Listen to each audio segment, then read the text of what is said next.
തീർച്ചയായിട്ടും എൻ്റെ first shot ഈ സിനിമയിൽ ഇപ്പോൾ എനിക്ക് തോന്നി ഏതൊരു സിനിമയിൽ നമ്മൾ ചെയ്യുമ്പോൾ മഹാനടന്മാരുടെ മുന്നിൽ നിന്ന് ആദ്യ ഷോട്ട്, അതായത് ആ സിനിമയിലെ ഫസ്റ്റ് ഷോട്ട് എടുക്കുക എന്ന് പറയുമ്പം അത് ശരിക്കും ചലഞ്ചിങ് ആണ്.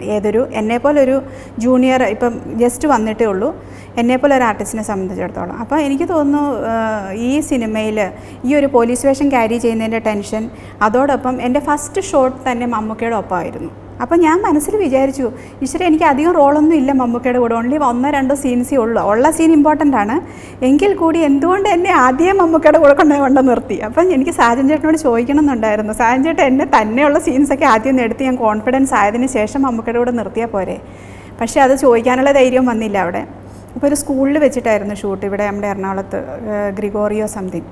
അപ്പോൾ മമ്മൂക്ക ആദ്യം ഇങ്ങനെ നടന്നു വരുന്നു. അപ്പം ഞാൻ സ്കൂളിൽ നിന്നൊരു പ്രസംഗം കഴിഞ്ഞിട്ട് ജസ്റ്റ് ഇറങ്ങി വരുന്നൊരു ഷോട്ടായിരുന്നു.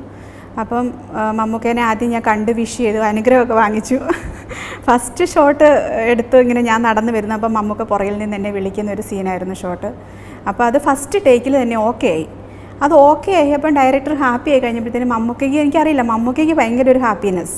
മേ ബി എനിക്ക് തോന്നുന്നു മമ്മൂക്കയ്ക്ക് ഫീൽ ചെയ്ത് കാണും ഞാനത് ആ പെർഫെക്ഷനിൽ ചെയ്തു, അല്ലേ അത് വന്നു എന്ന് തോന്നിയത് കൊണ്ടായിരിക്കും അദ്ദേഹം, ഞാൻ ഇപ്പോഴും ഓർമ്മിക്കുന്നത്, എനിക്കതൊരു ഭയങ്കര ഒരു അത്ഭുതവും ഒരു അനുഗ്രഹമാണ്. അദ്ദേഹം പെട്ടെന്ന് എന്നെ അടുത്ത് വിളിച്ചിട്ട് എന്നോട് പറഞ്ഞു, ഞാൻ വെച്ചിരുന്ന തൊപ്പി റോങ് ഡയറക്ഷനിലായിരുന്നു, അത് ഇവിടെ ആ സിമ്പൽ വരേണ്ടത് അത് നേരെ തിരിച്ചാണ് വെച്ചിരുന്നത്. അപ്പം മമ്മൂക്ക എന്നെ പെട്ടെന്ന് വിളിച്ചിട്ട് മമ്മൂക്ക തന്നെ ആ തൊപ്പി എടുത്ത് തിരിച്ചു വെച്ചിട്ട് അന്നേരം അവരെ വിളിച്ചിട്ട് പറഞ്ഞു, ഇതെന്താണോ ഇങ്ങനെ തൊപ്പി വെച്ചേക്കുന്നത്, ഇങ്ങനെയാണോ തൊപ്പി വെച്ച് കൊടുക്കുന്നത് എന്ന് ചോദിച്ച് എന്നെ കംഫർട്ടബിളാക്കി അദ്ദേഹം അവിടെ. അതായത് അന്നേരം നമുക്ക് ഭയങ്കര ഒരു സന്തോഷമാണ്, ഈ ഇത്രയും വലിയൊരു മഹാനടൻ നമ്മളെ വിളിച്ചിട്ട് നമുക്ക് തൊപ്പി ശരിയാക്കി തന്നിട്ട് ചിരിച്ചുകൊണ്ട് അദ്ദേഹം എന്നെ എന്താ പറയുക കോൺഫിഡൻസ് തരുവാണ് ചെയ്തത്. പിന്നീട് അങ്ങോട്ടെല്ലാം സ്മൂത്തായിട്ട് പോയി. പിന്നീട് എനിക്കപ്പോൾ ആ ഒരു ധൈര്യം, അപ്പോൾ അത് ഫെയിലായിരുന്നെങ്കിൽ ചിലപ്പം എനിക്കറിയില്ല അതെന്താവുമായിരുന്നു എന്നുള്ളത്. ഇല്ല, അത് നടിയാവണമെന്ന് ഞാനും എല്ലാവരെയും പോലെ കുഞ്ഞുനാളിൽ തന്നെ ആഗ്രഹിച്ചതാണ്. ഒരിക്കലും ഇപ്പം തോന്നിയ മോഹമൊന്നും അല്ല. എനിക്ക് തോന്നുന്നു ഞാൻ എൻ്റെ കൗമാരത്തിൽ തന്നെ ഞാൻ പ്രൊഫഷണലി ഞാൻ ഡാൻസറാണ്, ക്ലാസിക്കൽ ഡാൻസറാണ്. അപ്പം അതിൻ്റേതായ എനിക്ക് തോന്നുന്നു ഒത്തിരി അവാർഡ്സും എല്ലാം എനിക്ക് കിട്ടിയിട്ടുണ്ട്, സ്റ്റേറ്റ് അവാർഡ്സ് വരെയും കിട്ടിയിട്ടുണ്ട്. അപ്പോൾ അങ്ങനെയുള്ള വ്യക്തികൾക്ക് എപ്പോഴും ഉള്ളിലൊരു കലയുണ്ടാവും. അപ്പം എനിക്ക് നാച്ചുറലി എന്നെ സിനിമയിൽ നിന്ന് ഓഫറും വന്നിരുന്നു. അതാണ് നമ്മൾക്ക് ആഗ്രഹം കൂടുതൽ തോന്നാനുള്ള കാരണം. അപ്പോൾ അന്നത്തെ കാലത്തൊക്കെ എനിക്ക് തോന്നുന്നു ഞാനൊരു ക്രിസ്ത്യൻ ഫാമിലി, അപ്പോൾ ഒരിക്കലും പേരൻസ് അതിനൊന്നും സമ്മതിക്കുമായിരുന്നില്ല. അപ്പോൾ എനിക്ക് സിനിമയിൽ നിന്നൊക്കെ മുഖചിത്രം വന്നു കഴിഞ്ഞപ്പോൾ ഒരു മാഗസിനിലൊരു മുഖചിത്രം വന്നു, അതോടുകൂടി കുറേ ഓഫേഴ്സൊക്കെ വന്നിരുന്നു. അപ്പോൾ പേരൻസ് സമ്മതിക്കാത്തത് കൊണ്ട് നമ്മൾ പിന്നെ പേരൻസിന് നമ്മൾക്ക് അന്ന് ധിക്കരിച്ച് പോവുക അങ്ങനത്തെ അതൊന്നും വളരെ ഇങ്ങനെ സ്ട്രിക്റ്റിൽ വളർത്തിയൊരു കുട്ടിയായിരുന്നു. അപ്പം ഞാൻ പഠനത്തിനൊക്കെ വേണ്ടിയിട്ട് പോയി. പക്ഷേ ഈ ആഗ്രഹം ഉള്ളിൽ ഉറങ്ങിക്കിടപ്പുണ്ടായിരുന്നു. കാരണം ഈ ആഗ്രഹം ഉള്ളിൽ ഉറങ്ങിക്കിടന്ന ആഗ്രഹത്തെ ഉണർത്താൻ വേണ്ടിയിട്ട് ആൾക്കാർ തന്നെ പറയുമായിരുന്നു. ഇപ്പോൾ ഞാൻ ഓരോ സ്റ്റേജ് പെർഫോമൻസ് അല്ലെങ്കിൽ സ്കൂളിൽ കോളേജിലൊക്കെ ചെയ്യുമ്പം ഇവൾക്ക് എന്തുകൊണ്ട് സിനിമയിൽ പോയിക്കൂടെ, എന്തൊരു എക്സ്പ്രഷൻസാണ്, എക്സ്പ്രസീവാണ് ഫേസ്, ഡാൻസർ മാത്രമല്ല മുഖത്തെ എക്സ്പ്രഷൻ കൂടി വരുമ്പോഴാണ് ഡാൻസിന് പരിപൂർണത വരുന്നത്. അപ്പോൾ ഇങ്ങനെ ആൾക്കാർ പറയുമ്പോൾ എനിക്ക് തന്നെ ഉള്ളിൽ അയ്യോ ശരിയാണല്ലോ ചെയ്യാൻ, അപ്പോൾ എനിക്കൊരു കോൺഫിഡൻസ് അന്നോട്ടേ ഉണ്ട്. പക്ഷേ അതിനുള്ള സാഹചര്യം ഒത്തിട്ടില്ല. പിന്നീട് വിവാഹം കഴിക്കുന്നു, പിന്നെ ഒരു ഭാര്യയുടെ റെസ്പോൺസിബിലിറ്റി, അമ്മയുടെ റെസ്പോൺസിബിലിറ്റി, അപ്പോൾ അതിൽ കൂടെയൊക്കെ ഇങ്ങനെ പോയി ടൈം അങ്ങ് പോയി. ഒരിക്കലും അല്ല. ഞാനിപ്പോൾ പറഞ്ഞല്ലോ, ഞാൻ ചെറുപ്പം തൊട്ടേ എനിക്ക് തോന്നുന്നു പ്രൊഡ്യൂസ് ചെയ്യുക എന്നതുകൊണ്ട് ഒരിക്കലും ഒരു സ്ത്രീക്കും അല്ലെങ്കിൽ ഒരു ആൾക്കും കയറി അഭിനയിക്കാം എന്നൊരു ചിന്ത വരുമോ? എനിക്ക് തോന്നുന്നില്ല. അങ്ങനെ വരണമെങ്കിൽ അവരുടെ ഉള്ളിലൊരു ആർട്ടിസ്റ്റ് ഉണ്ടായിരിക്കണം, അല്ലെങ്കിൽ അവർക്കത് ക്യാരി ചെയ്യാനുള്ള ഒരു കോൺഫിഡൻസ് ഉണ്ടായിരിക്കണം, അല്ലെങ്കിൽ കുറച്ചൊക്കെ ഒരു പേഴ്സണാലിറ്റി ഉണ്ടായിരിക്കണം, അല്ലെങ്കിൽ നമ്മളിൽ കുറച്ച് ക്യാഷ് ഉണ്ട്, എന്നാൽ പിന്നെ ഞാൻ പോയി ഒരു സിനിമ കുറച്ച് പൈസയും അങ്ങനെ ഒരു ഇൻഡസ്ട്രി ആണോ സിനിമ? ഇപ്പം നമ്മളെ ഒരു ക്യാരക്ടർ, ഒരു സംവിധായകൻ നമ്മളെ വിശ്വസിച്ച് ഏൽപ്പിക്കണമെങ്കിൽ നമ്മൾ ഞാൻ പ്രൊഡ്യൂസ് ചെയ്യാം കേട്ടോ, എന്നാൽ എന്നെ ഒരു നായികയാക്കുക എന്ന് പറഞ്ഞാൽ ഏതെങ്കിലും ഒരു ഡയറക്ടർ ആക്കുമെന്ന് തോന്നുന്നുണ്ടോ? എനിക്ക് തോന്നുന്നില്ല. കാരണം എൻ്റെ ഹസ്ബൻഡ് പ്രൊഡ്യൂസ് ചെയ്യുന്നു. അപ്പോൾ എനിക്ക് തന്നെ അറിയാം, ഇപ്പം എനിക്കൊരു ക്യാരക്ടർ തരുന്നുണ്ടെങ്കിൽ അല്ലെങ്കിൽ ഞാനത് ചെയ്യുന്നുണ്ടെങ്കിൽ എത്രമാത്രം സൂക്ഷ്മതയോട് കൂടിയിട്ട്, അല്ലെങ്കിൽ എനിക്ക് ചേരുന്ന ക്യാരക്ടർ മാത്രമാണ് ഞാൻ ചെയ്തിട്ടുള്ളത്. അതല്ലെങ്കിൽ ഞാൻ പ്രൊഡ്യൂസ് ചെയ്യുന്നതുകൊണ്ട് മാത്രം ഞാൻ കയറി അങ്ങ് അഭിനയിക്കുക, അത് നടക്കില്ല. അത് ഇൻഡസ്ട്രിയിൽ ഒരിക്കലും, എനിക്ക് തോന്നുന്നു ഒരിക്കൽ സുരേഷ് ഏട്ടൻ അത് പറഞ്ഞിട്ടുണ്ട്, സുരേഷ് ഗോപി സാർ, ഞാൻ വായിച്ചിട്ടുണ്ട്. അദ്ദേഹം ഏതോ ഒരു മാഗസിനിൽ, നിങ്ങൾ എത്ര കോടി കൊണ്ട് വന്നാലും, എത്ര കോടികൾ നിങ്ങളുടെ കയ്യിലുണ്ടെങ്കിലും, അല്ലെങ്കിൽ നിങ്ങൾ എത്ര കോടികൾ മുടക്കാൻ തയ്യാറാണെങ്കിലും നിങ്ങൾ ഒരിക്കലും ഒരു ആർട്ടിസ്റ്റ് ആവില്ല, അല്ലെങ്കിൽ നിങ്ങളെ ആർട്ടിസ്റ്റായിട്ട് അംഗീകരിക്കില്ല ജനങ്ങൾ, അല്ലെങ്കിൽ ഇൻഡസ്ട്രിയിൽ നിങ്ങളെ ആർട്ടിസ്റ്റ് ആക്കില്ല. അപ്പം എനിക്ക് തോന്നുന്നു ഒരിക്കലും അതും ഒരു ആർട്ടിസ്റ്റും ആയിട്ട് ഒരിക്കലും അതൊരു കമ്പയർ ചെയ്യാൻ പറ്റില്ല. പക്ഷേ ഒരിക്കലും പ്രൊഡ്യൂസർ ആയതുകൊണ്ട് ഒരു ആർട്ടിസ്റ്റിനെ കാണാതിരിക്കാനും പാടില്ല.